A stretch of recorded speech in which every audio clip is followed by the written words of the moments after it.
por su ley orgánica. El Estado está al tanto de dicho proceso de revisión que se desarrolla en el subcomité de acreditación del Comité Internacional de Coordinación de las Instituciones Nacionales de Venezuela, y consideramos que es la Defensoría del Pueblo, como institución nacional de derechos humanos autónoma e independiente, la que debe avanzar en el marco de ese proceso y suministrar mayor información a este comité sobre las resultas de esa actividad. Gracias, vicepresidente.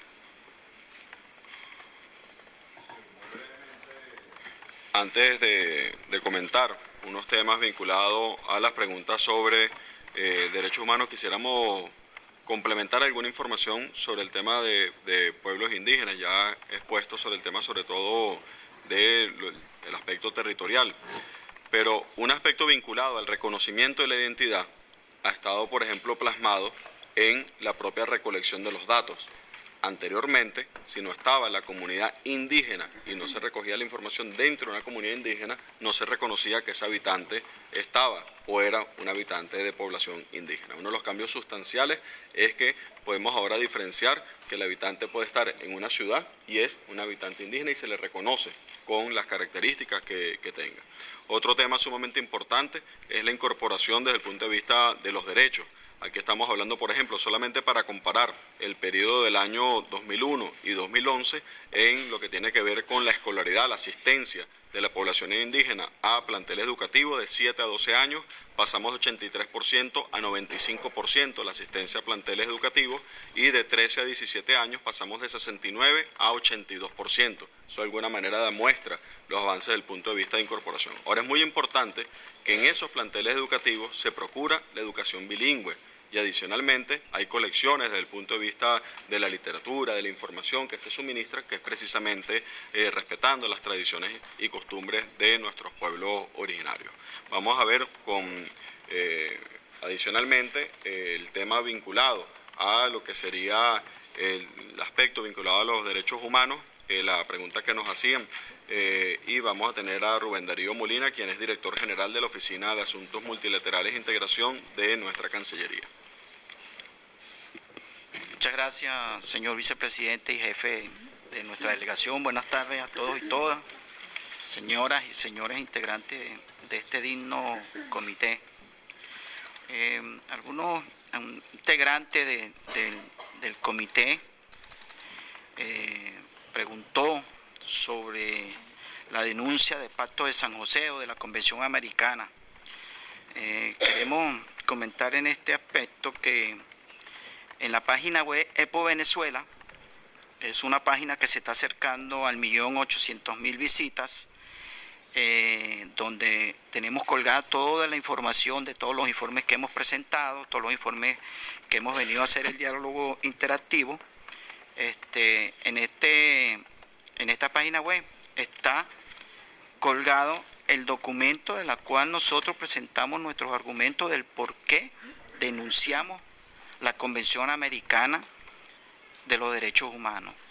Sería bien interesante, bien importante desde el punto de vista de doctrina, incluso desde el punto de vista de mayor información para los integrantes de este comité, que hicieran algún elemento de curiosidad y se lean el por qué nosotros denunciamos esta convención. Y recordar que dentro de la propia convención establece el mecanismo de denuncia por parte de los estados.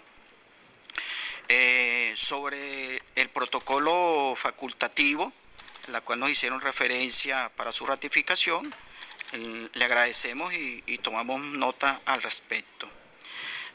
También integrantes del comité, en el primer grupo de preguntas que nos hicieron, comentaron sobre los refugiados. Nosotros tenemos establecido el derecho al refugio en la Constitución de la República Bolivariana de Venezuela y tenemos una ley orgánica especialísima en la materia.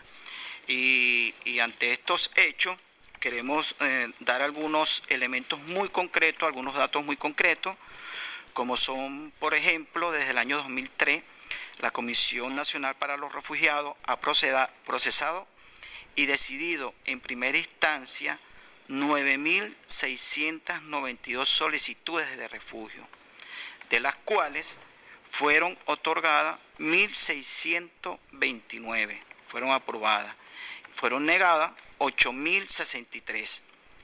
De estas, 715 quienes fueron negadas ejercieron su recurso de reconsideración y se reconsideraron y se otorgaron 254 favorablemente.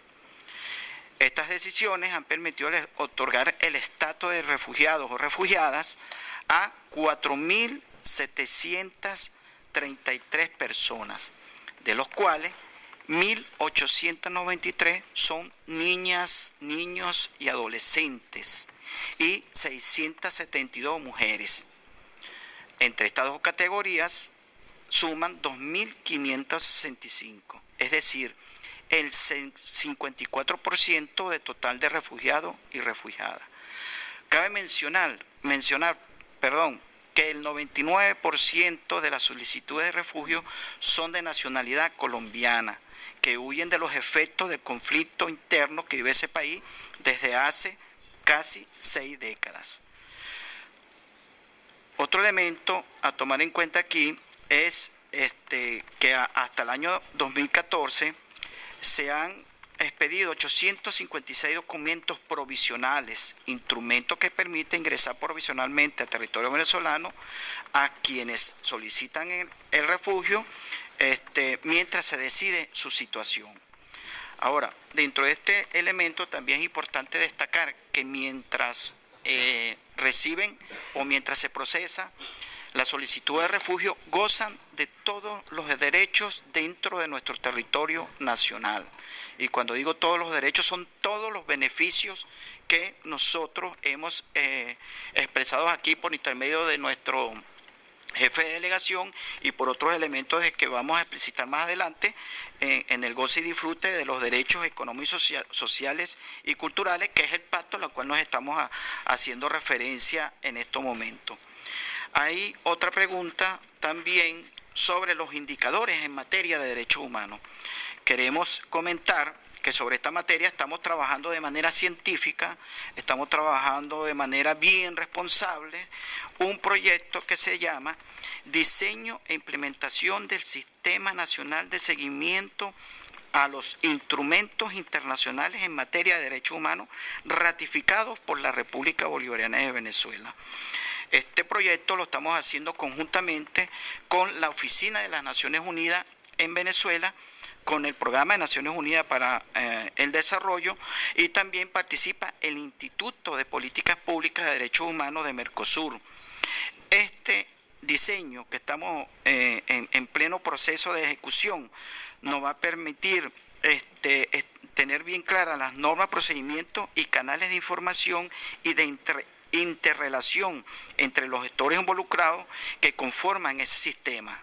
Parte de ese sistema está en nuestro Consejo Nacional de Derechos Humanos, que agrupa toda una institucionalidad que ha venido desarrollando una política de coordinación para la coherencia en todo lo que son las políticas públicas en materia de derechos humanos dentro de nuestro país. Pero además de eso nos va a permitir sensibilizar y capacitar en materia de derechos humanos a los actores que forman parte del sistema, pero también a lo que es nuestro pueblo, que en definitiva es quien ejerce el día a día la defensa, la promoción, la apropiación de los derechos humanos en su integralidad para, por supuesto, lo que significa la realización de los derechos humanos.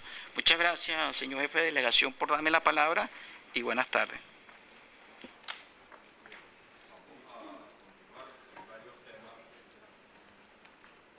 Hay varios temas que se tocaron vinculados, por supuesto, a los derechos y a la visión que nuestro gobierno revolucionario tiene sobre la mujer. Nuestra revolución no es una frase publicitaria, se ha declarado feminista, se asume como una concepción desde el punto de vista de su desarrollo. Tanto el presidente Chávez como el presidente Maduro se asumen feministas, y esto evidentemente es un tema de profundo orgullo para nuestro país desde el punto de vista de la direccionalidad. Nuestra compañera ministra de la Mujer, Gladys Requena, que es un ministerio que se llama a sí mismo, Ministerio del Poder Popular para la Mujer y la Igualdad de Género. Muchísimas gracias, vicepresidente, jefe de esta delegación. Saludo a todos y a todas. Yo quiero comenzar por compartir con quienes nos han formulado este conjunto de preguntas que hemos integrado con todo el esfuerzo de que le demos respuesta a toda la aspiración que tiene este comité en evaluar, medir todos los esfuerzos que nuestro Estado hace en materia de derechos humanos. Señalar en primer lugar que nuestra Constitución de la República Bolivariana de Venezuela es una carta por sí de derechos humanos, pero además nuestro Estado es garantista de estos derechos y por supuesto tiene suscrito el Pacto Internacional sobre Derechos Económicos, Culturales y Sociales, y en función de eso impulsamos políticas públicas garantistas de estos derechos humanos. En segundo lugar, para referirme concretamente a la pregunta sobre la institucionalidad en relación a las políticas de género, a las políticas hacia las mujeres, debo señalar que tenemos una institucionalidad relativamente reciente. Desde la llegada del presidente Hugo Chávez a la Revolución Bolivariana, nació el Instituto Nacional de la Mujer. También tenemos luego el Ministerio actual del Poder Popular para la Mujer, pasó por un proceso de ser Ministerio de Estado para Asuntos de la Mujer y finalmente se convirtió de un año a otro, en el 2008 y en el 2009, se convirtió en el Ministerio del Poder Popular para la Mujer y la Igualdad de Género. Este ministerio tiene adscritos un conjunto de entes que son los ejecutores de las políticas públicas. Entre ellos está el Instituto Nacional de la Mujer, la Fundación Madres del Barrio, que es una institucionalidad vinculada a la lucha contra la pobreza, y también el Banco de Desarrollo de la Mujer. Pero además hay toda una institucionalidad a nivel de tribunales. Tenemos 50 tribunales que combaten la violencia contra la mujer, 108 fiscalías especializadas, tenemos defensorías comunitarias, tenemos el comités de mujeres e igualdad de género establecidos en todo el territorio nacional, que son las que asumen en el territorio la lucha contra la violencia. Igualmente contamos hoy con un espacio que es el Consejo Presidencial de Gobierno Popular de las Mujeres, que es una metodología, una estrategia implementada por el presidente Nicolás Maduro para que el pueblo gobierne, participe en la gestión pública, ejecute presupuestos, coordine, controle el presupuesto público, en fin, para que el pueblo ejecute políticas a favor, de acuerdo con los sectores sociales a los cuales se refiere. Y el Consejo Presidencial de las Mujeres es uno de estos sectores. Igualmente contamos, esto da respuesta a otra pregunta, voy a tratar de hacerla de manera global para que ustedes de manera global también vean las respuestas. También contamos hoy en este año, impulsamos el Consejo de Estado e Igualdad de Género, para la igualdad de género. Ese Consejo de Estado precisamente busca transversalizar en todos los ministerios las políticas de género, para que se reserven presupuestos, se diseñen políticas, se transversalice la política en salud, en educación, en vivienda, en cultura, en deporte y además de eso en las 5 ramas del poder público. De manera que esta es una estrategia que permite transversalizar la política de género en todo el espectro del poder público nacional. Por otra parte,